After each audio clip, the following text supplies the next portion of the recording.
Hi guys, welcome back to my YouTube channel. My name is Tessie and today we'll be making this lovely boo dress with a cow effect and a drawstring. If you're yet to subscribe to the channel, kindly do that and let's get right into the video. So for this tutorial, I'm going to be making use of this fabric. It is called a silk duchess, I guess, and I have 3 yards. I divided it into two, so I have 1.5 yard each. So what we'll do is cut out the back to make it very simple and straightforward. So I'll go ahead now to cut out my back first. So I'm going to fold my fabric into two, as you can see. After folding my fabric, I'm going to be chalking my starting point. So as you can see, I've chalked the starting point and that point will serve as my shoulder line. So what I'll do is take my shoulder measurement divided by 2. So the shoulder I'm working with divided by 2 will give me 9 inches. So I chalked 9 inches and what I'll be doing is coming down by 2 inches for my shoulder slope. As you can see, I came down by 2 inches and what I'll do next is just connect from the shoulder to the 2 inches I came down at. So for the neck measurement, I'll be using 4 inches. Then I'll come down by 1.5 for the back. So I use 4 by 1.5 as you can see. So I'm just going to curve in my neckline. What I'll do next is on the shoulder area, I'll be coming down by 10 inches. My armhole is 9, but I came down by 10, just come down by 1 inches more. So on that point, I'll be coming in by 2 inches. The reason why I am coming in by 2 inches is just to give that area a curve so I can know where my sleeve will stop. So what I'll be doing next is I'm going to be placing my tape on the shoulder line and I'll be coming down to my knee measurement. So my knee is 40 inches. I'm just going to chalk the 40 inches and I'll go ahead now to connect it into a straight line. So what I'll do next is take my hip measurement divided by 4. So on that knee line, just chalk your hip measurement divided by 4. Then after chalking, you need to add like 2 inches for ease. You don't want it tight, too tight. So I added 2 inches for ease and I'll be adding extra 2 inches for sewing allowance. So total of 4 inches. As you can see, I checked my hip divided by 4. I added 2 inches for ease and 2 inches for sewing allowance. So the next thing to do is to give it a curve. If you want it straight, you can just go straight. But since it has a cow effect, as you can see on the screen, so you need to curve in your hand. Just watch what I'm doing. The fabric is a bit hard to chalk, so I'm just going to take my time to re-chalk. So after curving, I'm just going to blend my lines. As you can see, it's not straight, it is curvy. So this is what it looks like, as you can see. So what I'll do next is I'll try to shift my fabric up so that you guys will be able to see what I'm doing down here. So on that nail area, just go straight down to the length of the dress. So this is what it looks like. As you can see, we are done with the back pattern. I'll go ahead now to cut out my neck.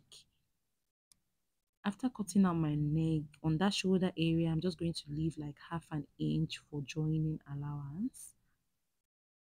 Then I'll go ahead now to cut out the sleeve area and I'll cut straight down.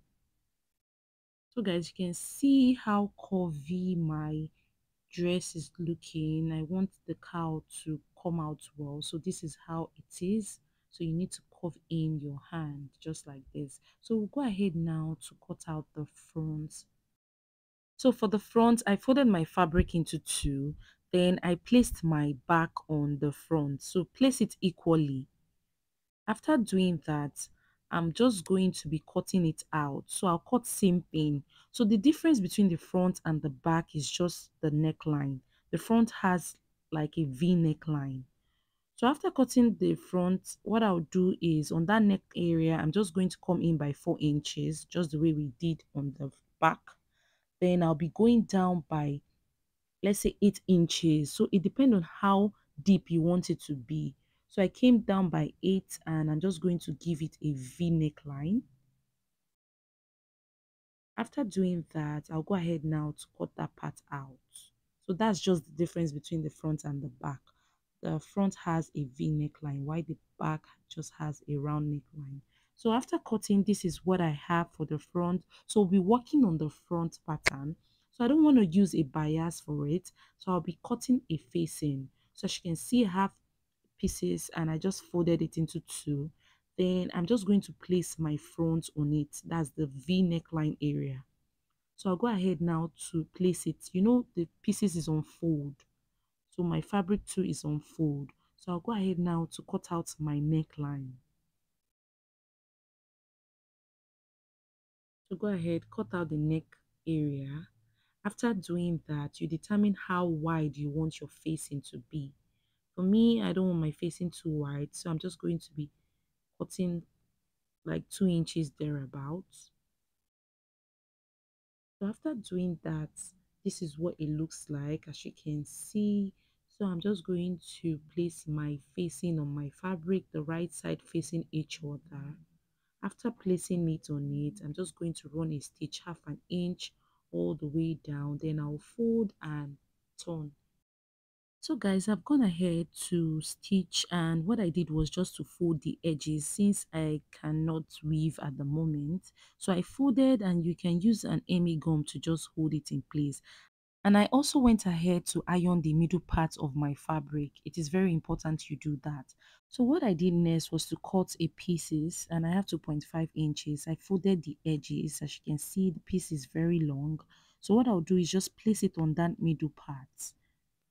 So what I'll do is just fold this edge, as you can see, then I'll place it on it and I'll be running a stitch. So I'll be stitching on the edges.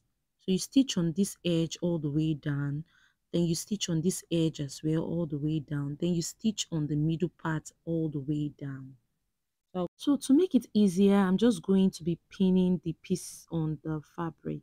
So you place it on the middle point, like I said, then go ahead now to pin it all the way down. I'm just trying to pin it all the way down. Please, you need to note that before pinning all the way down, that's on this down part, you must have folded this down area. So go ahead, fold it before pinning all the way down. Hope you understand. So after doing that, this is what I have. As you can see, I have 3 stitches all the way down. So what we'll do next is attach an inner belt to it to have this fitted waist effect. So from your shoulder, you chalk your waistline. So my waist is 17 inches, and on this part as well, I'm going to be chalking my waistline. So I connected it into a straight line, as you can see. So what we'll do next is take the waist measurement divided by 4. Whatever you get, you divide it by 2 on both sides. The waist I'm working with is 36 inches, divided by 4 is 9. So I'll be placing 9 inch on both sides. So on this middle point, I'm going to chalk 9 inches as well. So I've gone ahead to cut out my belt, and I have 2 pieces, as you can see. So I'm just going to place it on that 9 inches line, and I'll run a stitch on this side. I'll do the same thing for this other side. I'll place it and I'll be stitching. After stitching, this is what I have. So this is how you're going to tie the belt. It's an inner belt. So after doing that, I've gone ahead to cut out my rope as well. So I used a bias. My fabric wasn't enough, so I used a bias and I cut out a very long rope. Then I used my office pin to hold it down. Then I'll be passing it on the down parts. So I'll go ahead and pass my rope using my office pin. So guys, after passing the rope, this is what it looks like, as you can see. So if you drag it, this is how it will look. You can see how fine it is looking. So I'll go ahead now to iron and work on the back. So for the back, my fabric wasn't enough for a facing, so I'm going to be using a bias to just turn the neckline. So I'll place my bias and stitch and turn. So after doing that, this is what it looks like, as you can see. So I'll be placing the front and the back together. So after placing the front and the back together, I'll be joining the shoulder area by half an inch on both sides. After doing that, I'll go ahead now to join my down part. So from this sleeve area, I'm just going to join by 1 inch on both sides, and I'll show you guys the end result. So guys, this is the final result. As you can see, this is what it looks like. So for the inner belt, what I'll do is just place my hand inside, and I'm going to tighten the belt around my waist depending on how tight I want it to be. So go ahead, tighten your belt, and after doing that, I'm just going to take out my hands, and this is what it looks like. And this is the back view. As you can see, once I raise up my hands, you see the cow effect. And in case you don't want your ruche as deep as mine, you can bring it down. So guys, hope this tutorial was helpful. Please do not forget to subscribe to my channel, like this video, drop a comment, and follow me on Instagram at So With Tess, and on TikTok also at So With Tess.